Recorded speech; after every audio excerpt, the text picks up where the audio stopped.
que ustedes nos acompañen. Esto no es un formato webinar, por eso nos vamos a ver las caras, porque la idea es poder conversar, pero como somos muchos, nosotros levantamos algunas preguntas para generar una conversación con el doctor Jorge Gaete, y a su vez ustedes en el chat van a poder dejarnos preguntas que en la medida que el tiempo nos dé, vamos a ir, María Teresa o Cristina Tupper, cualquiera de las dos nos va a poder ayudar a levantar algunas preguntas y ir contestándolas en la medida que nos dé el tiempo. ¿Les parece? Ahora, nosotros invitamos al doctor Jorge Gaete porque trabajamos con él mucho, en varias investigaciones que son las que aplicamos en los colegios de ustedes, pero él también tiene un diplomado en salud mental pensado para profesionales del mundo escolar, que a lo largo del conversatorio él nos va a ir contando algunas cosas que lo hacen un programa bastante único, que yo les he estado invitando y les he mandado información para quienes estén interesados en conocer más sobre este tema, pueda hacer, ¿cierto? Entonces, voy a partir pidiéndole al doctor que se presente y que en el fondo de alguna manera nos cuente por qué estamos aquí y cuáles son los temas que él trabaja en su línea de investigación. ¿Te parece? Jorge, ellos son nuestra comunidad que siempre están con nosotros en las actividades que hacemos como fundación.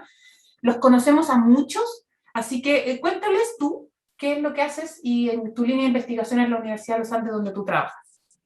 Bueno, muchas gracias por la invitación, primero que todo, y también bienvenidos a todos los que están participando. Es un real agrado estar acá. Contarles un poquito de mí. Siempre es embarazoso esta situación, pero lo hago un poco. Estudié medicina en la Universidad Católica, luego hice mi especialidad en psiquiatría, soy psiquiatra en la Universidad de Chile. Luego hice un magíster en psicología infanto-juvenil también en la Universidad de Chile, y luego me fui a hacer un doctorado en epidemiología psiquiátrica, una cosa un poquito compleja que tiene que ver con la manifestación de las enfermedades mentales en la población infanto-juvenil en Inglaterra, en la Universidad de Bristol. Y luego estuve trabajando un tiempo también en Londres, en el King's College, trabajando mucho en temas de salud mental global y algunos temas en psiquiatría infantil. Actualmente estoy en la Universidad de los Andes, soy profesor de la Facultad de Educación y director de un centro recientemente formado, que es un centro de investigación en salud mental estudiantil, desde donde hacemos varias investigaciones y tenemos alojado este diplomado al cual se refería también Soledad. Las investigaciones que estamos realizando, llevamos varios años trabajando en esto, tienen que ver con la prevención de problemas de salud mental en la población infanto-juvenil y jóvenes en general, ¿ya? ¿Qué problemas y cuáles son las investigaciones que realizamos? Aquellas que tienen que ver con problemas como el bullying, la violencia escolar, consumo de sustancias y problemas asociados al consumo de sustancias. También hemos trabajado en temas de depresión y en el último tiempo en temas de suicidalidad y prevención en el contexto escolar, y también en temas de desarrollo de habilidades socioemocionales para promover la salud mental en general en población infanto-juvenil. Esas son nuestras áreas de investigación, y con la Fundación hemos trabajado en los últimos años en temas relacionados con el uso de tecnología y cómo impacta el uso de tecnología en la salud mental y en la calidad de vida de las personas. Aquí tengo una primicia chiquitita, solo para contarles una chochera que acaba de llegar hoy día, no lo sabe la Soledad, así que se lo voy a contar. Llegó una noticia de que presentamos una investigación que hicimos juntos del uso de tecnología y satisfacción vital y rendimiento escolar al Congreso de Somnia de Psiquiatría Infantil, y está seleccionado como uno de los posibles proyectos de investigación que pueden obtener un premio en esa convocatoria, que va a ser en un mes más. Así que súper interesante y como primicia también para la Soledad, que estuvimos trabajando en eso un tiempo atrás. Esa investigación nosotros la aplicamos de forma gratuita en los colegios que les interese ver roles parentales, uso de tecnología y satisfacción vital entre cuarto básico y cuarto medio. La próxima semana nosotros ya vamos a empezar la difusión de la encuesta y los colegios que estén interesados en aplicarla y luego tener esos datos, me la pueden pedir. La importancia de esos datos precisamente es porque cuando tienen datos relacionados con el uso de tecnología y la salud mental van a poder tomar mejores decisiones, ustedes como colegio. Por lo tanto, estén atentos que la próxima semana ya va a empezar la difusión de ese trabajo, ¿ya? Ahora le tengo una pregunta para partir a Jorge, que es quizá una de las cosas que más nos preocupa hoy. Vemos que papás, los mismos profesores me dicen, es que la adolescencia hoy es así, pero yo no tengo claro, y quizá ustedes tampoco, cómo se es adolescente hoy, qué se cataloga como lo normal, qué es lo que es en definitiva la adolescencia. Y esa es mi primera pregunta, Jorge, y ustedes por favor vayan dejándonos en el chat las preguntas que tengan. ¿Cuáles son las características de la adolescencia hoy? ¿Qué podemos esperar entender como un adolescente normal o las conductas que realmente yo debería observar? Yo sé que tú tienes preparado un material, así que...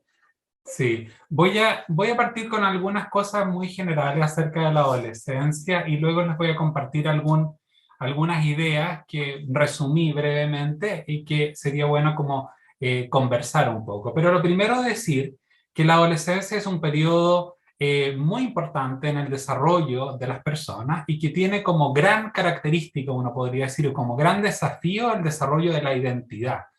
Y la identidad va aparejada con una serie de desafíos, ya producto de la necesidad de ir encontrando su espacio, digamos, en el ambiente social. Y es por eso que los adolescentes habitualmente empiezan a tener una mayor diferenciación con su familia y mayor contacto con sus pares, porque es la forma para poder ir buscando esa identidad y cómo yo me voy a posicionar en el mundo en el cual voy a ser como adulto.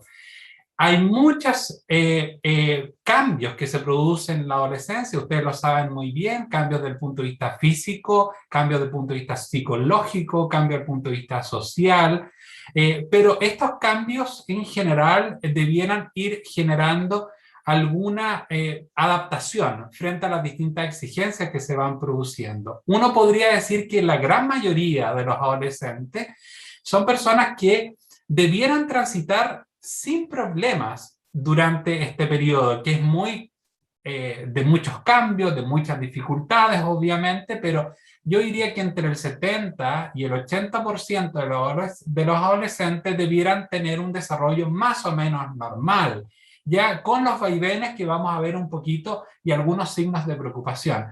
Pero en general, yo diría que la gran mayoría tiene que tener un desarrollo adecuado. Sin embargo, hay un grupo de personas que empieza a tener dificultades en adaptarse a los nuevos roles que significa ser adolescente, tanto en su salud mental como en su convivencia social, que pueden afectar en el largo plazo. Solo un par de datos en ese sentido.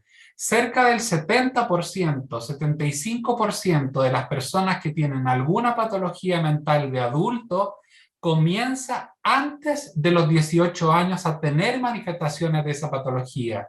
Y cerca del 50% de las personas que de adulto tienen una patología mental empiezan a tener signos de esa patología antes de los 14 años. Es decir, este periodo que va en la adolescencia es un tremendo periodo en el fondo que va de alguna forma darnos cuenta de lo que puede pasar en la vida adulta. Lo mismo, por ejemplo, pasa con el consumo de sustancias. El 85% de las personas que tienen problemas de consumo de sustancias de adultos es porque empezaron su consumo antes de los 18 años. O sea, es un periodo que en general la mayoría lo pasa relativamente bien. Ya no tenemos que pensar que la adolescencia es un periodo de grandes dificultades y que la mayoría lo pasa mal. No, al contrario, la mayoría lo pasa bien. Sin embargo, hay un grupo no menor, 20 a 30%, que es muy llamativo y que a nosotros nos preocupa y que finalmente pueda tener dificultades y que es importante tener en cuenta. Algunas cositas, algunos signos que quiero mencionar, los voy a presentar brevemente a través de esta presentación que tengo, ¿ya? Y que voy a compartir, me dicen si se ve bien esto, debiera verse bien, ¿ya? ¿Sí? ¿Se ve bien? Súper. Ok, de las primeras cosas que les voy a mostrar, después probablemente voy a apagar un poquito la presentación, pero de las cosas que podemos conversar durante este tiempo es acerca de las características de adolescencia y algunos signos de preocupación, que es lo que quiero mostrarles ahora. Luego vamos a ver la magnitud del problema de la depresión, que es el objetivo central de este conversatorio. ¿Qué es una depresión? ¿Qué entendemos por ello? ¿Cuáles son las particularidades de la depresión durante la adolescencia? ¿Y qué hacer especialmente en el contexto escolar cuando tenemos chicos que están sufriendo con esta problemática? Con respecto a los signos de preocupación que les mencionaba como importante, los he resumido un poco en algunos puntos. Por ejemplo, con respecto al sueño, ¿ya? Lo primero que pasa en la adolescencia es que existe una mayor necesidad de dormir, ¿ya? Es claro que los adolescentes tienen un aumento en la necesidad de horas de sueño, ¿ya? Eso hasta muy poco no lo teníamos tan claro desde el punto de vista biológico y hoy sabemos que es importante darle un espacio de sueño bien importante a este cerebro adolescente. En general, el promedio que se espera que un adolescente esté con horas de sueño es un poquito más que en la etapa anterior, que la etapa anterior de la niñez es alrededor de 8 horas, que se transforma en 8 horas también como adulto, pero el adolescente tiende a necesitar entre 9 y 10 horas de sueño, ¿ya? Para poder funcionar relativamente bien. Pero esta necesidad que la tenemos como con claridad hoy en día se complica al mismo tiempo por un aumento en la actividad social y con los pares y que prefieren, obviamente, dormirse tarde y despertarse tarde los adolescentes. Entonces, estas son conductas que uno podría decir esperables, normales, que los adolescentes duerman más, es esperable y además no solo esperable, sino que también beneficioso que lo hagan.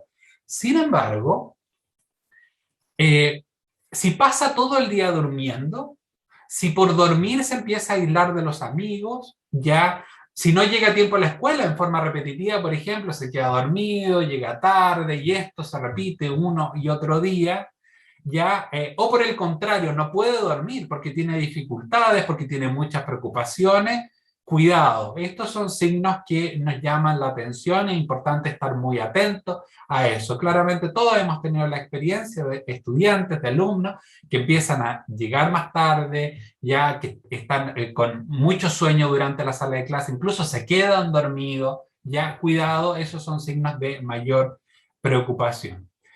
El siguiente aspecto que es importante es el mal humor y la irritabilidad. Lo primero que uno tiene que decir es que la adolescencia es un periodo de gran intensidad de emociones, ¿ya? Es frecuente que los adolescentes pasen muchos momentos de mal humor, de irritabilidad, de frustración, es parte un poco de lo que uno empieza a ver cuando entran los adolescentes, ¿ya? Y estas emociones, muchas de ellas son nuevas, son intensas, y son muy frecuentes durante el día. ¿Ya? De hecho, el periodo de la adolescencia, hoy lo sabemos muy bien, es el periodo que mayor número de emociones en el día sienten las personas. ¿Ya? O sea, no va a haber un momento en la historia del desarrollo humano, en el fondo, de una persona, en donde más emociones se concentren que no es en la adolescencia, es el momento. Y donde se viven más intensamente también, y es parte de, eso tiene que ver mucho con el desarrollo cerebral. Sin embargo, si este mal humor escala, ya se hace más frecuente, se hace más intenso, se prolonga en los días, ya estos periodos de frustración ya no se desaparecen y empiezan a aparecer en distintos contextos, ya, y muchos de ellos responden con violencia, cuidado, yo diría que esos son aspectos o signos de que este mal humor o esta irritabilidad que es esperable en alguna medida de los adolescentes se transforma en un signo de preocupación. El siguiente punto tiene que ver muchas veces con las notas, el rendimiento académico, ya que se producen algunos cambios durante el tema del adolescente. Es frecuente que los adolescentes ahora empiecen a, debido a este mundo social que se expande mucho más que el de niño, ya quieran pasar mucho más tiempo con los amigos, quieren pasar mucho más tiempo afuera.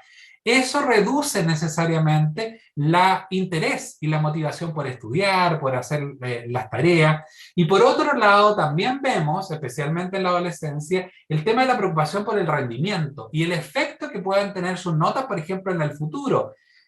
¿Cuán frecuente es ver estudiantes de tercero, cuarto medio, en particular los de cuarto medio, tan preocupados por el tema de su NEM?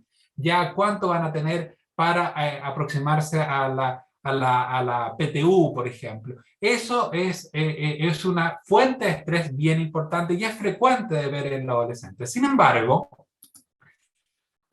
cuando hay mucha ansiedad que impide concentrarse o estudiar y se afecta el sueño, muchas veces los chicos que tienen mucha ansiedad tienen insomnio, tienen dificultad para quedarse dormidos, ¿ya? Y empiezan a bajar sus notas, por ejemplo, a reducir o tener fluctuaciones importantes. Es típico también en chicos que tienen dificultades con la ansiedad, que tienen fluctuaciones en su nota. De repente aparecen con muy buenas notas, luego con muy malas notas y van a ahí subiendo y bajando, y eso hace que uno tenga mayor preocupación. Algo está pasando porque uno debiera tener más o menos un desarrollo de su rendimiento académico más o menos parejo, aunque pueda haber algún deterioro en el tiempo. Otro punto es de la adolescencia que es típico es cuán desafiante y rebeldes son. La adolescencia claramente se caracteriza por ser un periodo de mayor desafío a la autoridad y de hecho algunos expertos dicen que es saludable y es normal que el adolescente sea bastante desafiante frente... ¿Por qué? Porque necesita ir generando este sentido de identidad, diferenciándose del resto, diferenciándose de los padres de alguna forma y es parte del proceso de crecimiento. Sin embargo, si esta conducta se hace intensa y permanente y empiezas a tener problemas con esta irritabilidad, por ejemplo, malos tratos al profesor, a las autoridades en el colegio, dentro de la misma casa, cuidado, es un signo de mayor preocupación. Otro aspecto que es típico durante la adolescencia y claramente un fenómeno que va increciendo durante los años de adolescencia, que es el uso y la experimentación de sustancias de abuso, ¿ya? Todos los expertos están de acuerdo en que la adolescencia es un periodo de experimentación y aunque no nos guste, muchos adolescentes van a probar sustancias antes de los 18 años, parte de lo que uno puede ver como experimentación. En ese sentido, es importante tener como concepto, como idea, que la experimentación es algo que puede estar presente, pero que no se produce en forma regular, sino que aparece una, dos veces, tres veces máximo, y luego desaparece como conducta. Sin embargo, cuando aparece un consumo más bien instrumental, habitual o excesivo del uso de sustancias, hay que tener cuidado. Me voy a referir brevemente a estos tres conceptos que son tan relacionados porque son muy importantes distinguir. Instrumental. Cuando los adolescentes empiezan a usar, por ejemplo, el alcohol como forma de pasarlo bien, aumentar su ánimo, disminuir su ansiedad social. Muchos chicos necesitan el uso de alcohol, por ejemplo, para desinhibirse un poquito e ir a una fiesta, ir a una junta que de alguna forma les dé mayor valentía para poder enfrentarse a esa situación. Cuidado, el uso instrumental de una sustancia de alguna forma está predisponiendo eventualmente para un consumo más habitual. El consumo habitual es el que se empieza a hacer en forma regular.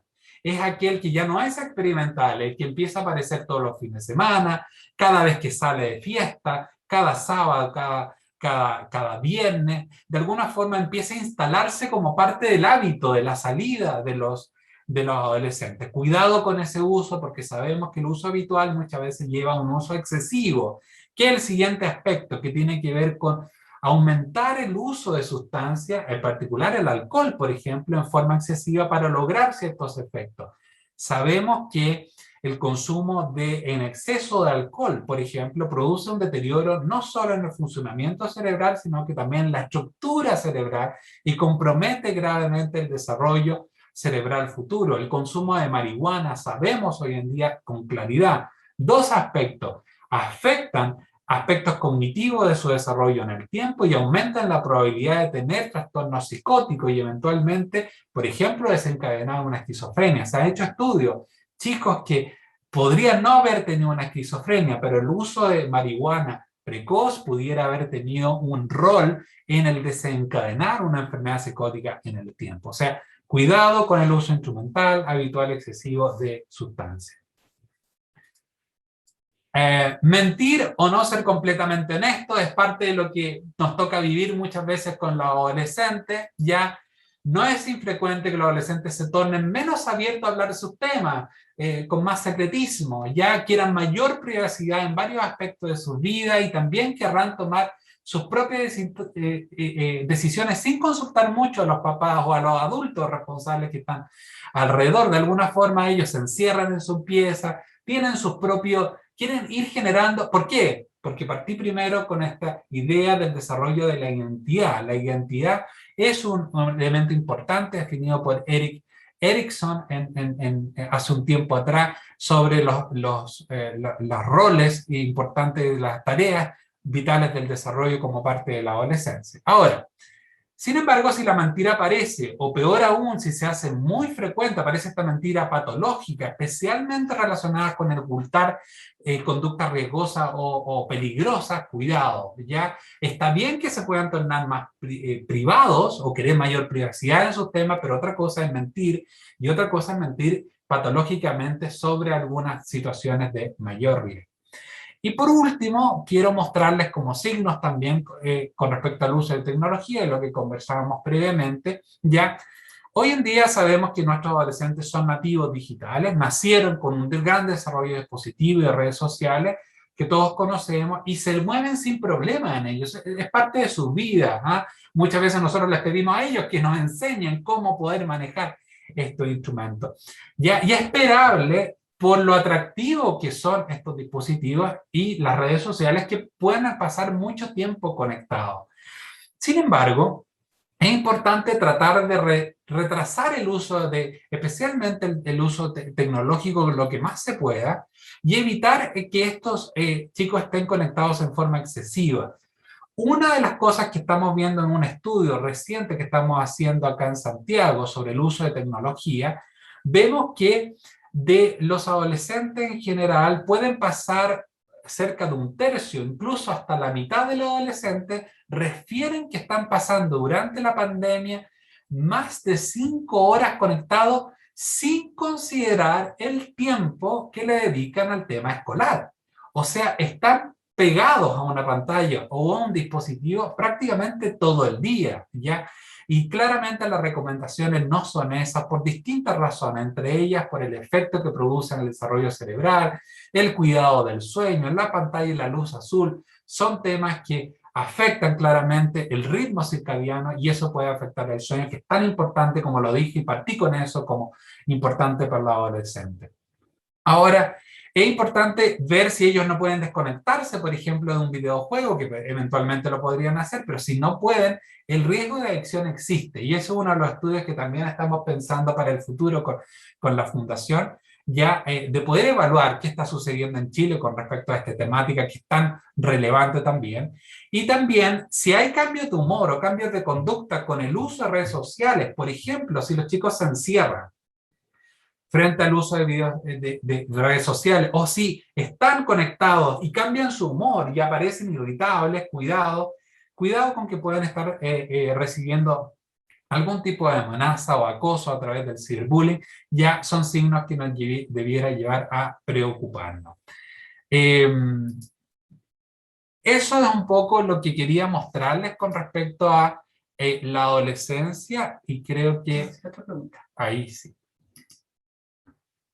Vayan dejándonos en el chat sus preguntas. ¿Tere, hay alguna pregunta hasta aquí? ¿Cristina? Sí, hay dos preguntas. La primera es cómo afecta en el sueño el tema de los videojuegos para jugar de noche, redes sociales y todo ese tema. O sea, cómo afecta en el sueño el uso de redes sociales y videojuegos en la noche.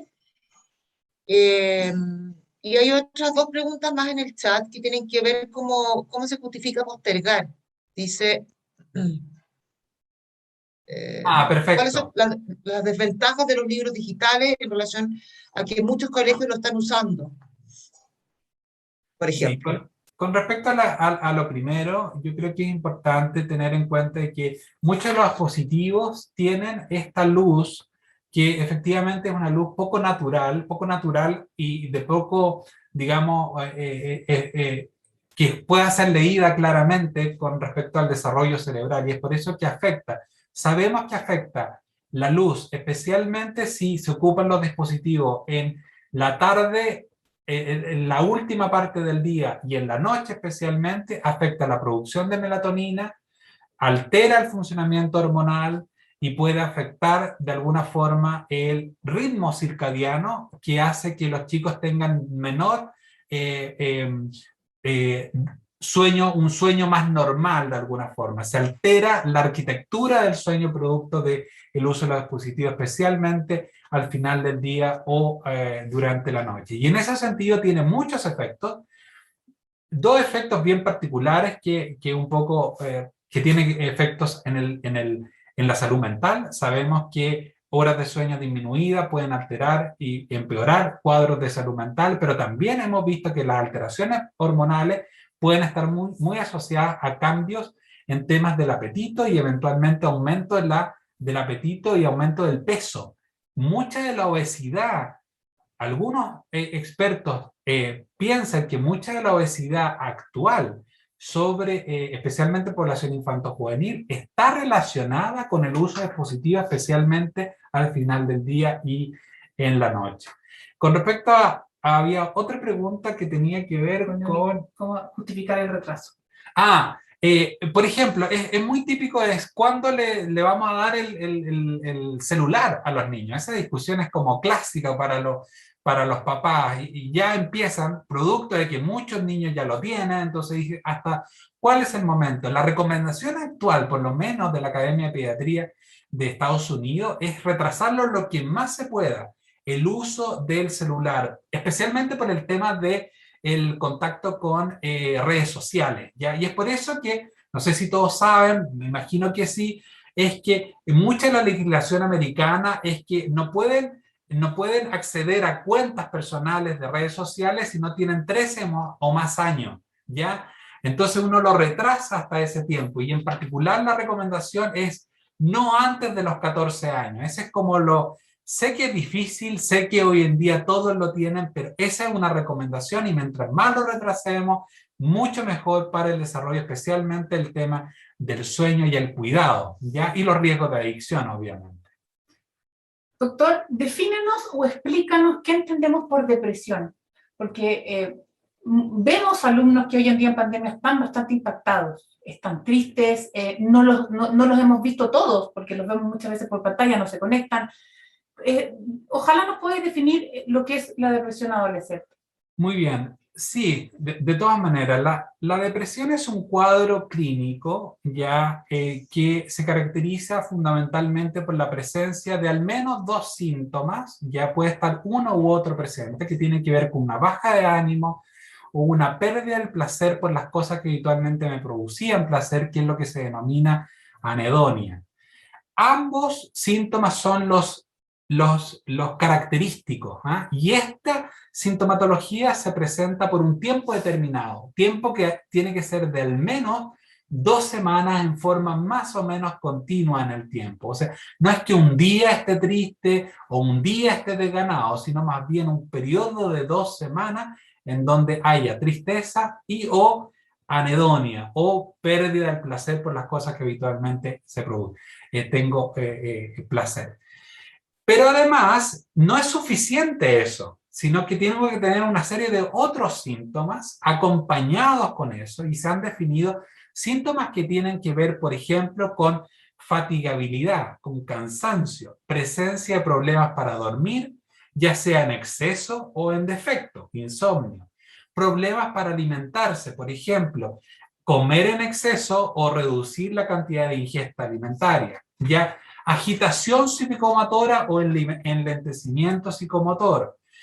La aparición también de algunos aspectos que tienen que ver con ideas de minusvalía, por ejemplo, sentirse menos, digamos, valioso para el resto, y muchas veces ideas que tienen que ver con suicidalidad, por ejemplo, ideas de querer morir. Entonces, de alguna forma es un cuadro que tiene que tener en alguna medida tristeza y o anedonia, y una serie de otros síntomas que se dan en un periodo de tiempo determinado. No sé si con eso... Sí, porque ahí la segunda pregunta que quería hacerte es cómo se manifiesta una depresión adolescente, pero de alguna manera tú ya la respondiste. Si tenemos un adolescente con depresión, ya sea alumno, sea un hijo, sea alguien cercano a nuestra familia, ¿de qué manera puede salir esta persona? Porque muchas veces tendemos a pensar que con puro medicamento, tomándose unos días libres, esto va a pasar. ¿Cómo podemos ayudarlos nosotros desde el ámbito escolar? De todas maneras, de todas maneras. Primero yo creo que es importante tener como una idea acerca de que la depresión es una enfermedad, es un trastorno, ya, de alguna forma, y por consiguiente requiere un trabajo especializado, ya. En ese sentido, yo diría que los chicos que tienen depresión tenemos que verlos como que personas que necesitan ayuda.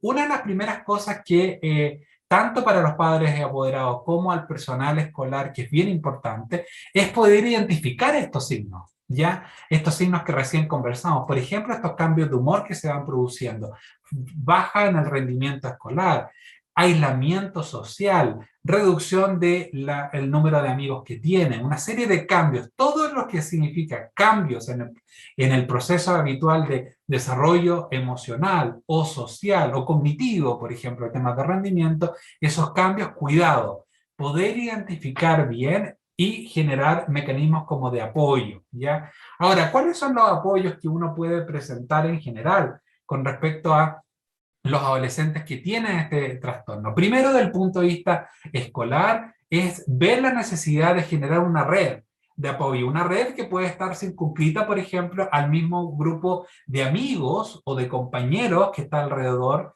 Muchas veces vamos a necesitar de ellos para generar algunas intervenciones específicas que nos van a permitir ayudar en la sala de clases, por ejemplo. Tengo unas diapositivas que quizás les voy a mostrar para poder ver qué estrategia específica en aula podemos hacer para chicos que tienen depresión. Eso lo voy a dejar un poquito más adelante para poder terminar un poco esta idea general.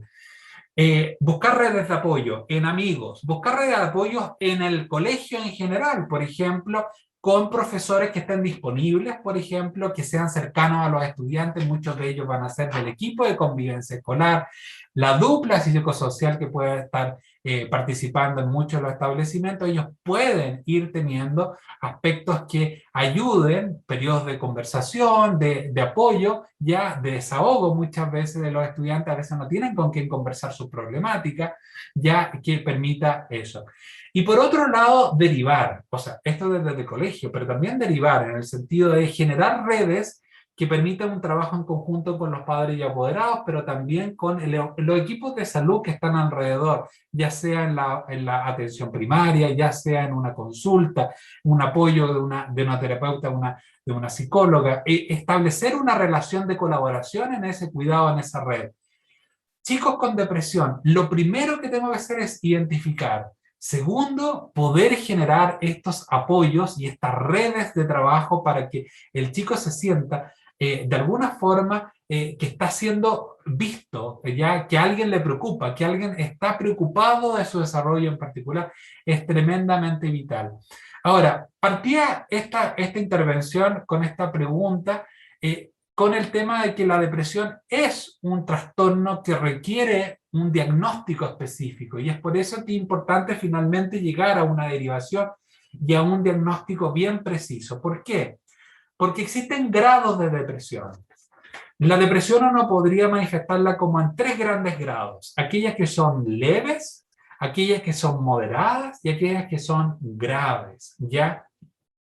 Yo diría que en general las depresiones graves, ya que tienen que ver con una intensidad y un compromiso funcional muy importante en la vida de los sujetos, muchas de ellas, por ejemplo, tienen que ver con ideación suicida persistente, incluso intentos de suicidio, depresiones graves, requieren un trabajo muy, muy estricto desde el punto de vista médico, y eventualmente vamos a requerir que ese alumno probablemente deje de estar participando de su actividad escolar habituales, ¿ya? Es muy difícil que un paciente con una depresión grave se mantenga escolarizado, por lo menos durante un tiempo en que requiera mayor cuidado y baje el nivel o grado de depresión que tiene. Eso es bien importante como marco general.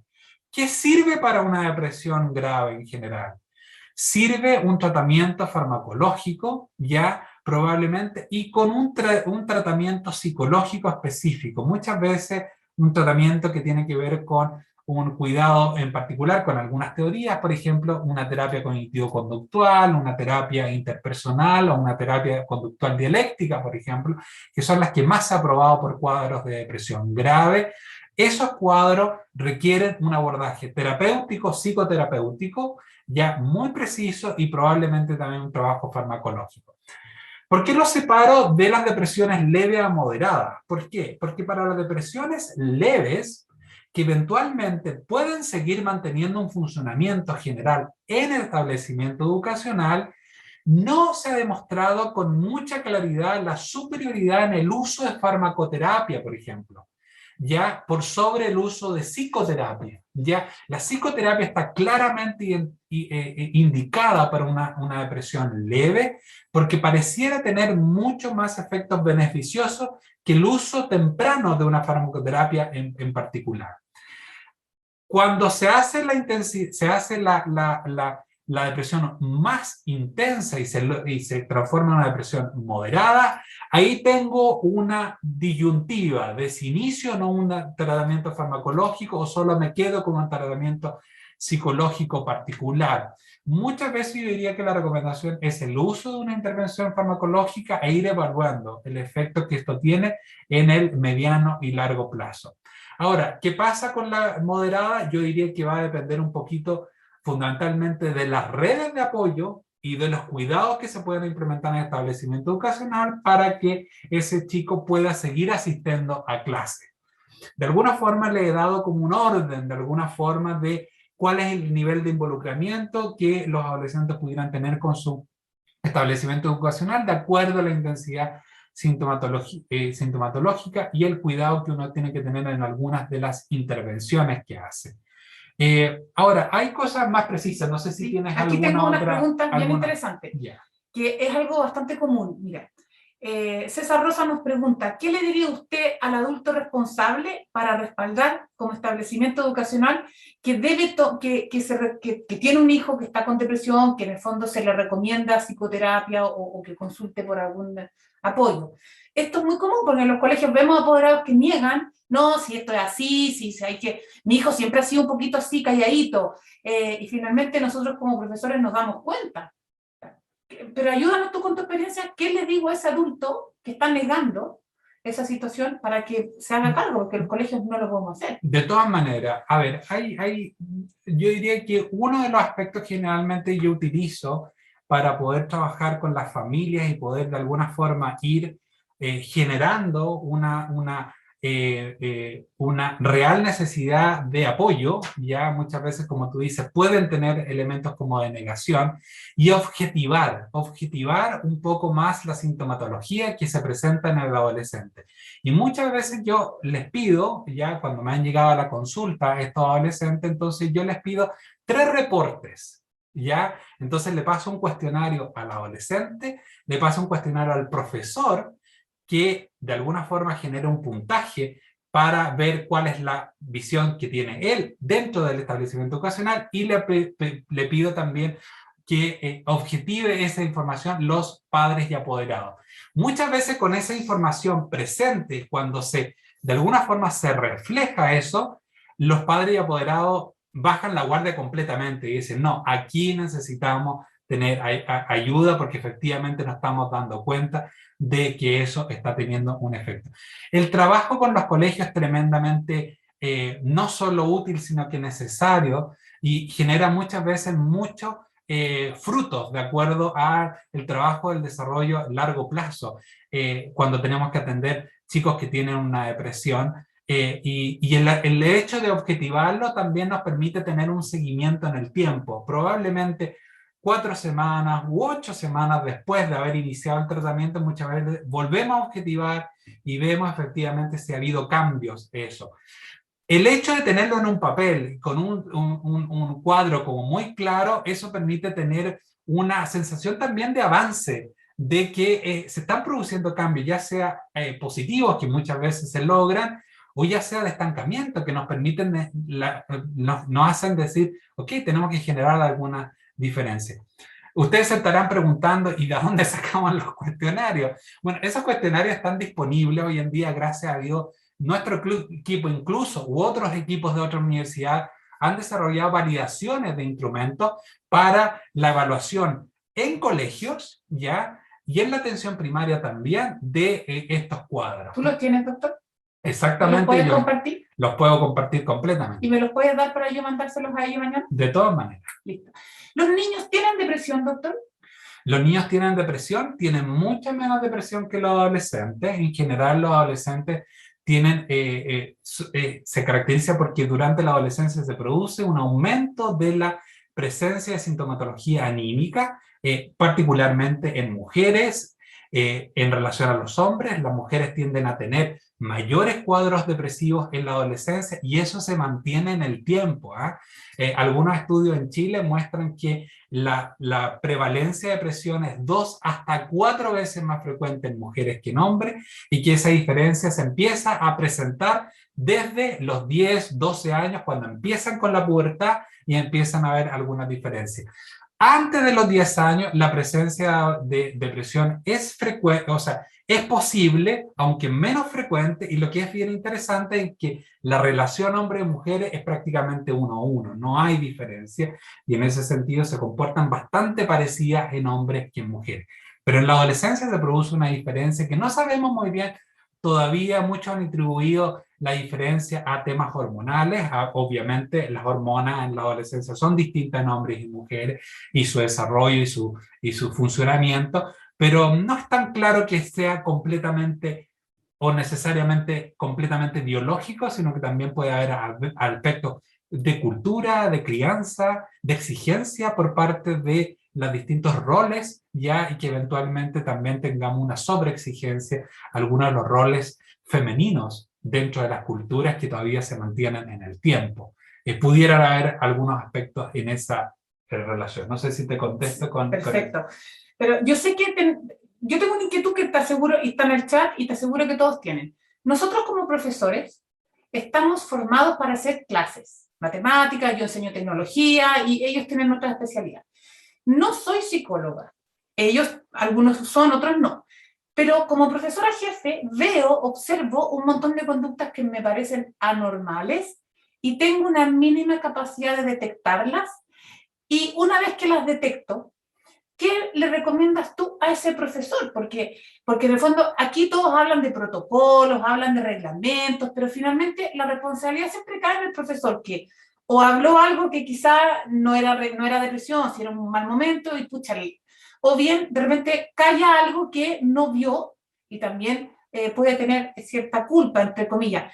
Oriéntanos en esas herramientas que yo tengo que desarrollar como profesor para poder pesquisar mejor a mis alumnos. Yo sé que estas son herramientas que tú enseñas en tu diplomado y que son las que no están. Entonces, háblanos de tu diplomado y háblanos de esas herramientas que son las que realmente necesitamos, que lo vemos, no sé si a ustedes les pasa un poco lo mismo, pero yo siento que esas son las herramientas que necesitamos como profesores. Bueno, a propósito y gracias por la oportunidad también de conversar un poquito del diplomado. Yo creo que ayuda un poquito como paraguas para tener una idea de las cosas que se pueden hacer. Bueno, este diplomado que tenemos en la universidad, que se llama Diplomado en Salud Mental Escolar, es un diplomado que tiene 4 cursos, ¿ya? El primer curso tiene que ver con desarrollo y psicopatología en la escuela, ¿ya? O sea, de alguna forma, ahí vemos muchos de estos temas que importan y preocupan a la población escolar, fundamentalmente a profesores y psicólogos que trabajan en la escuela, sobre cómo detectar, cómo identificar estos casos y qué hacer, ¿ya? Y vamos pasando por distintas visiones, ya durante todo este curso, ya para tener una idea clara de cuál es el desarrollo, qué es lo normal, qué es lo esperable, cambios en temas de ansiedad, cambios en temas de depresión, temas de conducta que son bien importantes, cómo identificarlos de alguna forma. Entonces, ese curso tiene mucho que ver con la identidad la identificación de los casos, porque de alguna forma entrenamos en esto a tener un mejor conocimiento acerca de cómo se manifiestan estas dificultades en el ámbito escolar. Luego viene un segundo curso que tiene que ver con la convivencia escolar, y es donde se presentan algunas de las primeras manifestaciones de estrategias para poder ayudar a una mejor convivencia. Sabemos que la convivencia tiene un rol bien importante como protector del tema de la salud mental. Y es por eso que nos preocupa mucho en este curso tener y entregar herramientas como bien precisas para poder mejorar distintos aspectos de la convivencia, y se revisan algunas estrategias, todas estas estrategias que de alguna forma ya han sido avaladas por estudios científicos que nos permiten incorporarlas en el ámbito escolar. Luego terminamos, esos son los dos primeros cursos que parten el segundo semestre de cada año, y luego tenemos otros dos cursos que se continúan el primer semestre de cada año. En total tenemos estos 4 cursos en el diplomado. Estos otros 2 cursos que son del primer semestre de cada año, tenemos el primero que tiene que ver con aprender qué es la promoción de salud mental y qué es la prevención de problemas de salud mental en el ámbito escolar. Aprendemos un poco de prevención, de metodología, de escuelas saludables, escuelas promotoras de salud, que son los conceptos que actualmente están siendo utilizados por la OMS o por distintos países que han ido de alguna forma incorporando la mirada más bien preventiva en el ámbito escolar a nivel mundial. Y contamos de esa experiencia y mostramos la evidencia que hay. Y el último curso tiene que ver con estrategias o intervenciones basadas en evidencia que se pueden implementar en el ámbito escolar para distintas problemáticas. Y ahí nos detenemos un poquito en temas de cómo ayudar específicamente en el ámbito de la depresión, en el ámbito del consumo de sustancias, en el ámbito de la violencia escolar y del bullying, en el ámbito del desarrollo de funciones ejecutivas, en el ámbito de la depresión y la suicidalidad, como ya les mencionaba. Es importante entonces ahí mostrar la evidencia a través de distintos programas y todos que se puedan implementar en el ámbito escolar. Ahora, con respecto a las estrategias específicas, probablemente yo les preparé algunas ideas muy generales acerca de eso, y que son bien útiles, y las discutimos mucho en uno de los cursos, ya que pueden ayudar especialmente con chicos que están con una depresión y que yo digo como profesor, ¿qué puedo hacer en mi ámbito escolar? ¿Qué puedo hacer en el aula en particular? Y si me permiten voy a compartir un poquito de eso. Doctor, tenemos preguntas bien interesantes, así que después. Ya, súper. Voy a compartir eso y luego vamos a las preguntas. Entonces, ahí...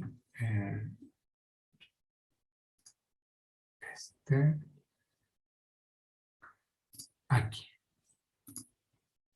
Muy bien. ¿Qué hacer en el contexto escolar? Entonces,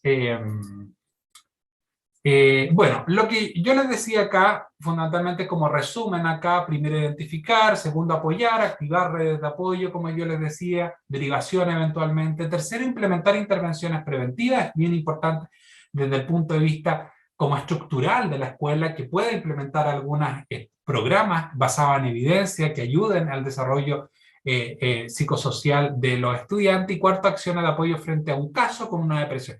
Y que me quiero detener un poco en esto, ¿ya?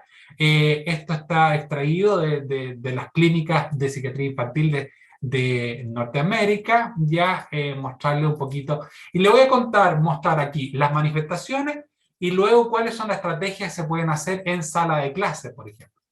Frente a fluctuaciones del ánimo, de la energía y de la motivación, que son frecuentes en chicos que tienen depresión.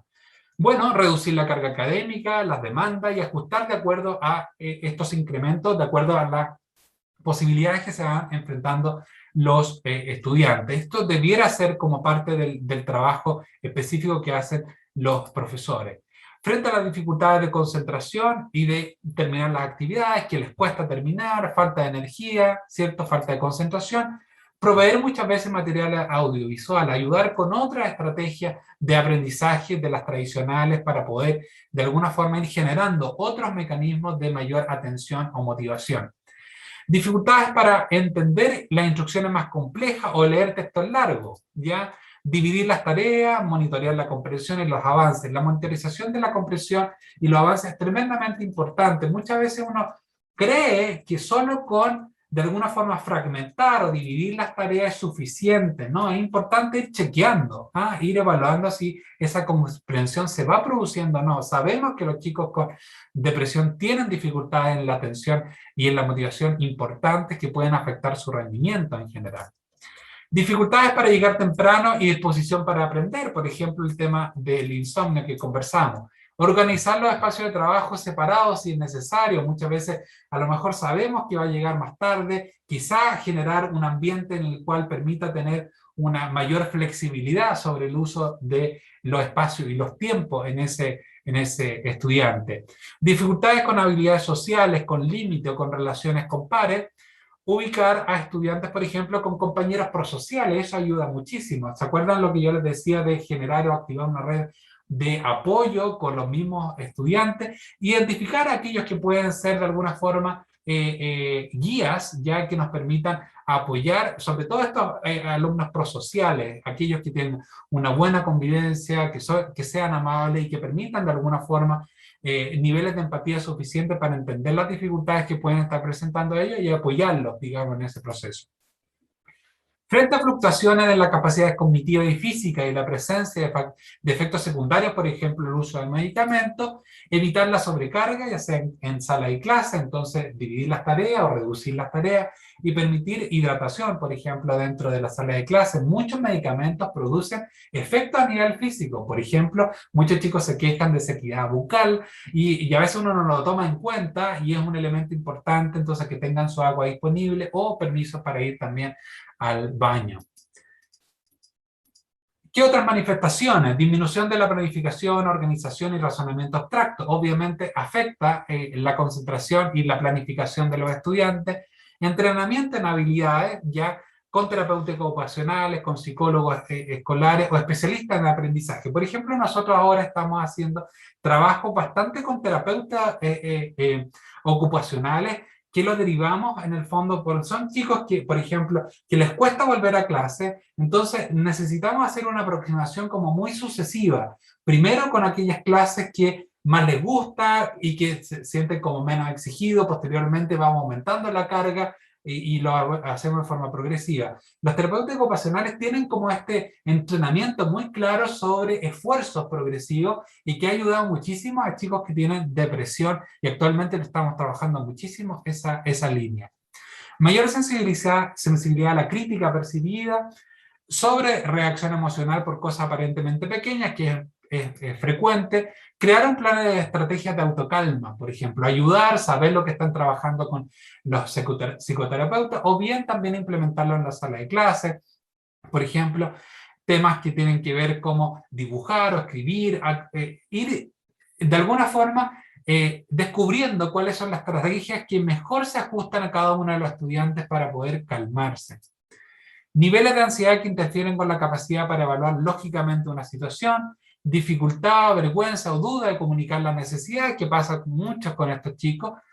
Tener un personal en la escuela líder, a quien el estudiante conozca y a quien confíe. Eso un poco se los decía al inicio, ¿se acuerdan? Acerca de buscar esta red de apoyo dentro del establecimiento educacional. A veces hay un profesor que tiene mayor cercanía, mayor apoyo con los estudiantes, que este profesor sea de alguna forma un depositario de la confianza de los estudiantes que permita tener una mejor relación y entender las dificultades que se están teniendo, generando estos espacios como de confianza y de conversación.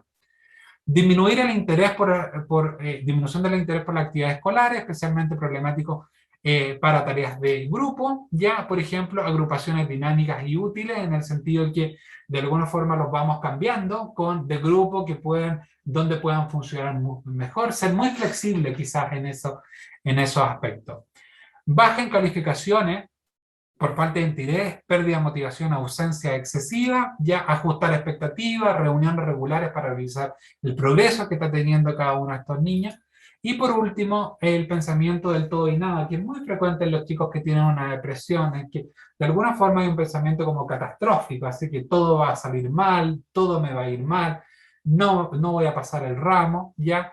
quizás ahí ir registrando los logros, viendo que va avanzando progresivamente en algunos aspectos. El ejemplo que les comentaba sobre la terapeuta ocupacional, por ejemplo, en donde vamos chequeando los logros, si logra ir a una clase y luego a una siguiente y luego va extendiendo el tiempo de esa clase, en el tiempo claramente se ve visto, y si yo hago un registro de eso, el adolescente ve que hay un progreso positivo y se genera como este chequeo de la realidad de que efectivamente no es así como todo o nada acerca de lo que se presenta. Solo aquí les muestro algunas de las estrategias que conversamos y de alguna forma ayudamos en la implementación en el diplomado, pero que son muy útiles y están basadas en evidencia y que ayudan, digamos, en el proceso de mejoría y recuperación de los adolescentes. No sé si con eso, yo creo que no tenía nada más con esto y quizá hay algunas preguntas. Hoy en día, doctor, te lo hemos contado muchas veces, la superintendencia nos pide protocolos de salud mental, nos pide protocolos para todo, a su vez no existen aún en Chile grandes experiencias, hay grandes programas de educación emocional, pero experiencias efectivas a bajo costo que se puedan implementar en un colegio, no hay tantas como uno que quisiera. Entonces, ¿cómo? Aquí tienes gran mayoría de gente que equipó convivencia escolar. ¿Cómo tú recomendarías abordar estos temas de salud mental que tienen que ver con la convivencia en los contextos escolares que tenemos hoy? En una pandemia donde la cosa está complicadísima. ¿Por dónde partimos, doctor? Sí, ¿por dónde partimos? Yo diría que, a ver, dos aspectos como muy generales acerca de dónde partir, ¿ya? Y quiero partir por una cosa que es un poco más compleja probablemente, pero que es muy necesaria y que tiene que ver con los cambios organizacionales dentro del establecimiento educacional. Muchas veces las mayores resistencias que tenemos para la implementación de medidas efectivas para el trabajo en la salud mental tiene que ver con una cultura escolar que a veces no es propicia, no es proclive, no es apoyadora de este tipo de intervenciones. Y para eso siempre partimos, de hecho tenemos algunas clases que tienen que ver con eso, que tienen que ver cómo desarrollo yo un equipo interno dentro del establecimiento que esté de alguna forma guiando el cambio organizacional en pro de la incorporación de este tipo de intervenciones en el ambiente escolar. Hoy en día sabemos que el desarrollo adecuado, esperado para un adolescente es un desarrollo integral, no solo basado en el desarrollo cognitivo y de aprendizaje específico de matemática o de lenguaje, sino que tiene que ver con el desarrollo de una conducta, ser emocionalmente, digamos, sano, y en ese desarrollo integral, Chile está al debe. En un reporte muy reciente de la Escuela de Educación de Harvard mostró que Chile, en particular dentro del grupo de Latinoamérica, es uno de los aspectos que tiene más deficitarios, es la incorporación curricular del aprendizaje socioemocional en forma específica, de forma explícita. Si bien está declarado, está como dentro de la declaración de intenciones de alguna forma, no está implementado directamente dentro de los establecimientos educacionales. Y es por eso que muchas veces se producen cierta resistencia a esta incorporación por querer seguir con una visión un poquito más bien academicista acerca del desarrollo de los estudiantes. Entonces, yo creo que es bien importante generar un grupo, de alguna forma, de abogacía dentro del mismo establecimiento que produce y que vaya generando ciertos cambios. Y la incorporación paulatina de prácticas que permitan de alguna forma ir estableciendo ese cambio.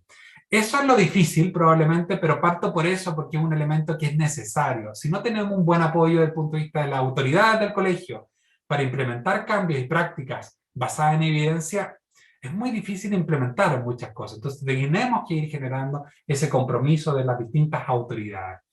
Y por otro lado, yo diría que hay un plan, se tiene que generar un plan para poder apoyar esta incorporación. Y este plan tiene que ver, por un lado, que es un plan que está basado en una práctica basada en la evidencia, que es, primero, generar la claridad acerca de la problemática. Ser muy preciso con respecto a lo que quiero ir desarrollando. Por ejemplo, si yo percibo de alguna forma que hay muchos problemas de convivencia escolar puntualizado al tema de violencia o puntualizado más al tema de bullying, por ejemplo, bueno, tengo que generar estrategias de poder levantar esa información y cuantificar cuál es el problema, es el problema que está disponible. Si hay problemas que tienen que ver con la ansiedad, con la depresión, estoy preocupado por mis estudiantes, particularmente este tiempo, yo diría que uno de los problemas de la pandemia actuales y que de alguna forma se va a ver reflejado en lo que están viendo ya probablemente ustedes en sus colegios y que se va a ver reflejado cada vez más en el tiempo, es el tema de la depresión y la ansiedad.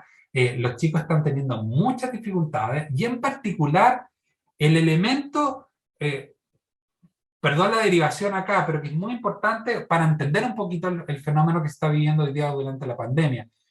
Una de las habilidades más importantes del desarrollo adolescente, como lo hemos visto, es el desarrollo de habilidades sociales. Eso le permite generar fortalezas para generar una mayor convivencia y un mejor desempeño en la sociedad o en el mundo social al cual se va a ver envuelto el adolescente. El problema de la pandemia es que de alguna forma impidió, obstaculizó oportunidades para el desarrollo de esas habilidades emocionales.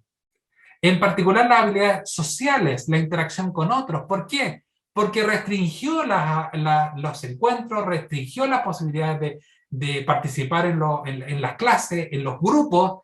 Esta relación por Zoom es muy grata, es muy beneficiosa, pero no es lo mismo que tener una interacción personal, ya una interacción. Y de alguna forma la pandemia produjo, de alguna forma, un deterioro en las oportunidades del desarrollo de esta habilidad. Entonces, ¿qué le pasó al adolescente entonces? Le pasó que en un periodo muy importante de su vida, coartamos de alguna forma este desarrollo de habilidades que le permitía adaptarse al mundo y ahora lo tenemos más estresado, con mayor depresión y con menos habilidades. Entonces es un caldo de cultivo propicio para el desarrollo de mucha patología mental y es lo que estamos viendo y lo que vamos a seguir viendo en el futuro. Insisto, lo hemos medido. Una de las habilidades de mayor deterioro durante la pandemia es el tema de las habilidades sociales y que de alguna forma impidió que pudiéramos tener este desarrollo más bien protector desde esa perspectiva. Entonces, medir muy bien el problema, ver cómo yo lo quiero enfrentar, seleccionar, ir a buscar las herramientas posibles a través de la revisión de la literatura, a través del contacto con otros establecimientos educacionales, ver cuáles son las prácticas que están utilizando, luego generar un plan de implementación y de capacitación, obviamente, en esa implementación de esos programas, porque muchas veces requerimos que se capaciten muy bien, y luego siempre evaluar nuevamente. O sea, ese es un ciclo.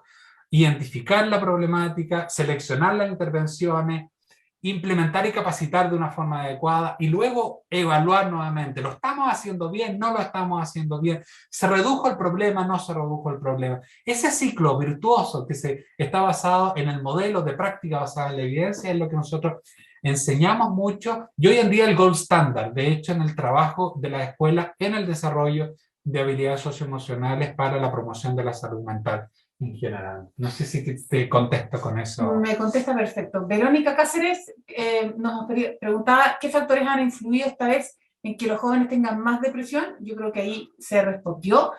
Y Vivian Saavedra nos pregunta, ¿cómo reconstruimos las relaciones en el colegio luego que se han dejado de ver casi en 2 años? Danos alguna idea, porque muchos colegios están volviendo. Y están volviendo a clases, pero nosotros les hemos recomendado que junto con volver a clases hagan actividades sociales para reconstruir esta confianza incluso con compañeros de curso que no se conocen. Absolutamente. Yo diría que, no sé si le está pasando a usted, pero por lo menos una queja que estamos viendo en algunos de los colegios acá con los cuales hemos trabajado en Santiago, es que la queja es que ahora están volviendo a clases y están empezando a tener problemas de convivencia de nuevo, sí. Problemas de violencia, problemas de bullying. Y dicen, pero ¿por qué? ¿Por qué tan rápido en el fondo? Es como que volvemos y tan rápido empiezan a aparecer estos problemas. Porque no les hemos dado la oportunidad de practicar habilidades de interacción social. Entonces, generar espacios, sobre todo, por ejemplo, los más pequeños, generar espacios de juego, de interacción positiva, como parte del currículo en el fondo. O sea, efectivamente tengo que pasar el aprendizaje de la lectura o de matemáticas, pero esto es tremendamente vital porque lo están pasando mal. Entonces, generar esos espacios de juego, de trabajo grupal, priorizar los trabajos grupales sobre los trabajos individuales. Y ya están acostumbrados a hacerlo todo en individual. No, cambiemos la fórmula, vamos al trabajo interactivo, la participación, el generar mayores, digamos, interacciones de discusión y generar, por ejemplo, debates, son una estrategia tremendamente importante y buenísima en el fondo para el desarrollo de ciertas habilidades y darle ese espacio, aprovechar la misma exigencia académica, pero con esta estrategia mucho más interactiva. Trabajo en grupo, trabajo colaborativo, trabajo de discusión que permite de alguna forma priorizar, digamos, el desarrollo de habilidades. Y quizá una estrategia, además, que podría priorizar es hacer partícipe a los estudiantes también de los procesos de aprendizaje. Eso, de alguna forma, ayuda a ir generando un proceso de colaboración y de encuentro con un otro. Por ejemplo, dar alternativas de trabajo.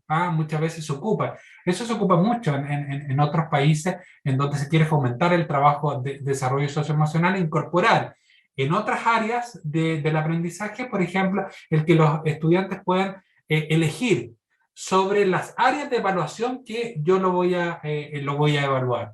Y de alguna forma el estudiante se prepara frente a eso y de alguna forma es partícipe, digamos, en ese proceso de evaluación y no está de alguna forma tan dirigido desde fuera. Son estrategias que ayudan al desarrollo de mayores habilidades y que son vitales durante este tiempo. Nosotros hemos visto mucho en nuestros talleres la importancia que tiene el deporte para incluso la regeneración a nivel neurológico de partes que han sido dañadas por exceso de tecnología. ¿Qué nos pasa aquí con la depresión? ¿Nos aporta el deporte, el baile? ¿Sirve, por ejemplo, que quizás una mínima cuota de deporte quisiéramos un concurso de baile a la hora de un recreo? ¿Tú crees que esa estrategia es cortita?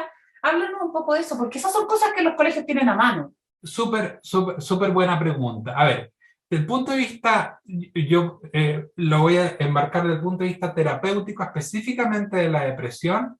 El ejercicio físico se ha demostrado que es un coayudante. ¿Qué significa? Ayuda en el proceso de recuperación, pero no reemplaza las estrategias determinadas más efectivas como la farmacoterapia o la psicoterapia de las orientaciones que les presentaba. Coayuda en el proceso. Entonces uno dice, ¿pero en qué medida ayuda? Parece que no es directo, específico en el desarrollo del tema de la depresión. No, no es específico, pero ayuda en un fenómeno que es bien importante. De hecho, algunos investigadores hace un tiempo atrás trataron de determinar, sobre todo en la época del adolescente, cuál es la proporción ideal de la presencia de emociones positivas frente a las emociones negativas que viven los adolescentes. Que tiene que ver es, ¿hay alguna relación en particular? O sea, si yo lo paso mal con una nota, de alguna forma el tener una emoción positiva de, por ejemplo, de que un amigo me dijo que le había gustado como yo había jugado fútbol, por ejemplo, y me produjo una emoción positiva. ¿Da lo mismo cuántas emociones positivas yo tengo con respecto a la emoción negativa? No da lo mismo. Debemos generar al menos, esa es la proporción, 3 emociones positivas diarias por cada emoción negativa que tenga el estudiante. ¿Ya? Y ahí aparece el deporte y el juego como elementos importantes. Sabemos que el deporte produce emociones positivas, completa de alguna forma, hace más presentes las emociones positivas en el trabajo diario. El juego, el pasarlo bien, el entretenerse haciendo algo con otros, por ejemplo el deporte, probablemente va por ahí el apoyo específico para chicos con depresión y otros en particular que lo están pasando mal en cómo mejorar su aspecto. Quiero diferenciar. Por un lado, pareciera que no tiene un rol específico, pero tiene un rol muy importante en, de alguna forma, generar emociones que permitan una mejor resiliencia para enfrentar situaciones difíciles. El tener mayor número de emociones positivas en el día, de alguna forma va produciendo como un buffer, como un elemento de mayor protección hacia los estudiantes. No sé si con eso te... Sí, absolutamente. Hay hartas preguntas. Cristiana Regada, esa pregunta que tú me estás planteando, yo se la voy a hacer al doctor después porque nos vamos a escapar del tema, pero me comprometo a respondértela hoy día. El ministro y las autoridades nos han dicho que mantengamos la distancia, ¿ya? Pero tú nos dices que los adolescentes son seres muy sociales y están identificándose con un grupo, necesitan el contacto físico, son querendones. ¿Cómo lo manejamos? Sí, ahora... ¿Dónde está el límite? Está bien, yo creo que hay dos cosas que son como importantes. Lo que, y probablemente me retrotraigo un poco al inicio de la pandemia, ya y que nosotros desde el punto de vista de la salud mental, de alguna forma peleamos muchísimo con el concepto. Inicialmente se habló de un distanciamiento social, y nosotros peleamos mucho con las autoridades porque se cambiara por un distanciamiento físico, ¿ya? Porque eso es lo que protege, el distanciamiento físico, no el distanciamiento social. Nosotros ahora estamos más o menos separados, ¿ya? Pero estamos interactuando todo el tiempo, ¿ya? En esta conversación. Eso se puede trabajar con los adolescentes. Los adolescentes son muy responsables muchas veces cuando se les dice que esto va a ser por su bien. Y de hecho, yo les comento, nosotros estamos haciendo intervenciones actualmente presenciales con adolescentes, con este tipo de programas, en la sala de clase. Y lo estamos haciendo respetando el distanciamiento, ayudando al trabajo, digamos, pero favoreciendo el desarrollo de role-playing, por ejemplo, para ciertas habilidades y que no tienen que estar tocándose todo el tiempo, ¿ya? O sea, es posible entrenar estas habilidades y producir esta interacción necesaria, ¿ya? Sin romper el distanciamiento físico necesario por el tema de la pandemia. Bien, vayan dejándome sus preguntas porque nos quedan, yo creo que no más de 10 minutos. Esta pregunta se ha reiterado bastante, y yo creo que no es malo que la volvamos a repetir. ¿Qué le recomendamos a un profesor y a un colegio que detectan un alumno con depresión? Tú nos dijiste que hay que derivarlo a un servicio de salud, pero los servicios de salud están colapsados. Entonces, muchas veces nosotros tenemos en la escuela un rol que es súper relevante, porque el servicio de salud no lo acoge. De todas maneras, el trabajo que se hace en el colegio no es tomado o no es reemplazado por el trabajo que hace un servicio de salud o eventualmente un psicólogo o un psiquiatra.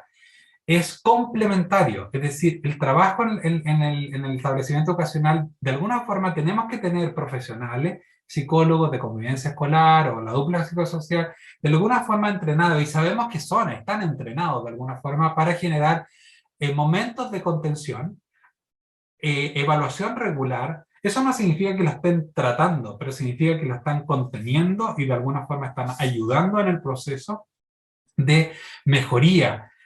Una vez que este proceso uno podría decir, ya, ¿y qué hago mientras no lo ven? Porque no tenemos horas y no sé qué. Bueno, este es un proceso que ayuda y que va de todas maneras sentir validado el estudiante que hay alguien que se preocupa de ello. Entonces hay que incorporar esto como parte de la red de apoyo. Y una vez que se deriva y eventualmente logramos que alguien lo atienda, ¿dejo de hacer eso? No reemplaza ese trabajo. Tengo que seguir haciendo e ir chequeando cómo va evolucionando hasta que llega un momento en que ya lo voy dejando un poquito más solo porque ya ha ido generando una mayor recuperación. Pero es muy importante que se mantengan estos trabajos de apoyo dentro del establecimiento educacional. ¿Y cuando un colegio tiene un porcentaje alto? Ayer un director de colegio me contaba, me llamó, me dijo, tengo cerca de un 10% de alumnos que están requiriendo apoyo del equipo psicosocial, no doy abasto. ¿Podemos hacer cosas grupales? Sí, yo diría que, a ver, hay algunas estrategias, sí. La respuesta corta es sí, hay estrategias grupales, ¿ya? Yo diría que para temas de ansiedad y de depresión en particular son muy propicias las intervenciones que nosotros llamamos indicadas dentro del establecimiento educacional. Dos grandes diferencias. Intervenciones universales es para todos los estudiantes, independiente de si tienen o no los síntomas o si tienen o no los factores de riesgo. Intervenciones indicadas son aquellos para estudiantes que ya tienen sintomatología depresiva o ansiosa. Se han probado y evaluado varias intervenciones en esa línea que ayudan muchísimo, y muchas de ellas son grupales. Así que es posible hacerlo dentro de la sala de clase en particular, o en otro momento específicamente para aquellos chicos que tienen mayores dificultades.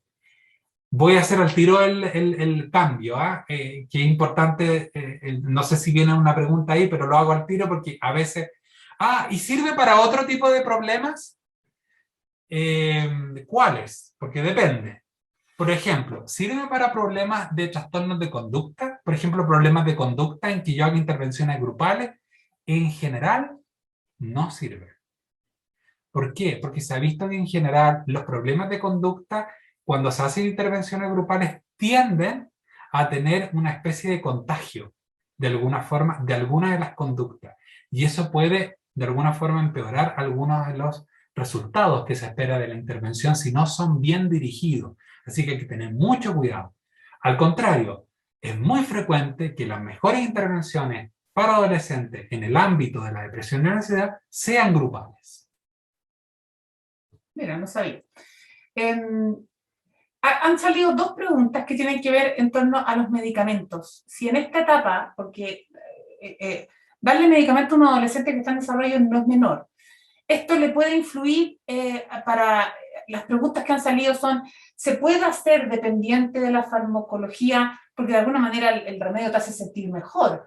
¿Y si las gotitas de Bach, por ejemplo, se consideran como una farmacología, aunque son naturales, pueden sacar de la depresión, ayudar a tratar una depresión? Esas son dos preguntas que me parecen interesantes. Súper.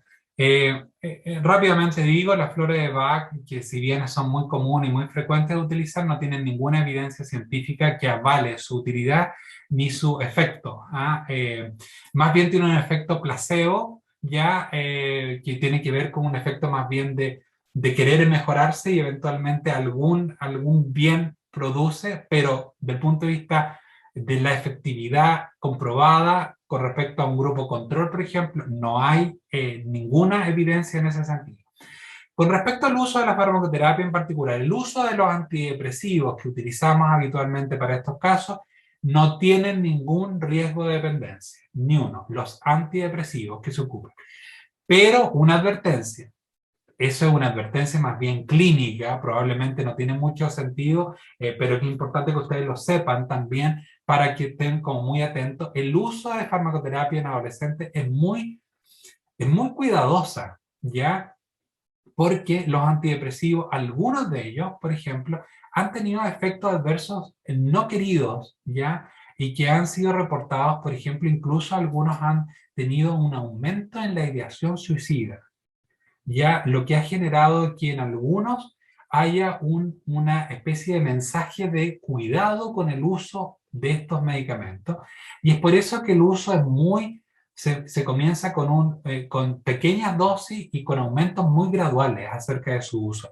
Eso es muy técnico, pero es importante tener como una visión digamos, de opinión pública de que el cuidado, el uso de antidepresivos en población adolescente no es similar, no es transferible al uso de adultos. En adultos uno tiene mucho mayor tranquilidad con la dosis que se da. Acá es mucho más cuidadoso. Ahora, sí tenemos que tener cuidado porque uno, en general, en un estudio que hicimos hace muy poquito, en donde comparamos el consumo de sustancia entre el 2018 y el 2020, y esperamos publicar luego, se produjo en general una reducción del consumo de sustancias, menos consumo de tabaco, menos consumo de alcohol, menos embriaguez, ¿ya? Y en general también un menor consumo de marihuana. Pero una de las sustancias que aumentó su uso en varios establecimientos educacionales, ya, llamativamente, porque fue prácticamente la única que aumentó, fue el uso de benzodiazepinas sin receta médica. ¿Ya? Los estudiantes, los adolescentes están utilizando las benzodiazepinas, yo diría por dos grandes motivos. Una, porque están teniendo problemas de ansiedad, de depresión y de insomnio. O sea, la están utilizando porque notan que están con problemas, ¿ya? Pero por otro lado, lo están utilizando en forma recreacional. Es muy frecuente hoy en día escuchar a los adolescentes que se toman pastillas para ir a la fiesta, para de alguna forma curarse más rápido, ¿ya? Del punto de vista de que ya de alguna forma voy medio enchufado, ¿ya? Con benzodiazepina, y en la fiesta, tomando muy poco, se produce esta interacción con los medicamentos y que se genera una serie de efectos que de alguna forma son, entre comillas, divertidos o de alguna forma de experimentación del adolescente que lo están encontrando atractivo. Cuidado con eso, está sucediendo muchísimo y una de las grandes preocupaciones que tenemos en este minuto con la población adolescente y el consumo de sustancias. En ese sentido, el uso de benzodiazepina, incluso desde el punto de vista de la indicación médica, tiene que hacerse con mucho, mucho cuidado porque puede irse en su uso para otro lado. Antidepresivos, ningún problema, no hay riesgo de dependencia. Doctor, y vamos terminando. Hay Felipe Lecalenier, que es un psicólogo que ha estado muy presente este último año, dice que el sistema escolar, y lo ha estudiado también, de alguna manera favorece en los problemas de salud mental en Chile, ¿ya? No todos los colegios son iguales, eso sí. Sin embargo, ¿qué opinas tú de esa idea? Y luego te quiero preguntar qué comportamientos tenemos que tener alerta en este momento. Yo en general, a ver, yo diría que el problema de salud mental y los problemas de salud mental, primero, es multicausal y multifactorial. O sea, hay muchas causas que determinan la presencia de patología mental en población adolescente, pero al mismo tiempo hay muchos factores que van a influir en que modulan de alguna forma su aumento o su disminución. Echarle la culpa a un agente en particular me parece que no, porque en realidad uno podría decir que pudiera contribuir eventualmente sí, algunos establecimientos, pero probablemente ustedes también tienen mucho la experiencia de que hay muchos establecimientos que están haciendo mucho en esta área, ¿ah?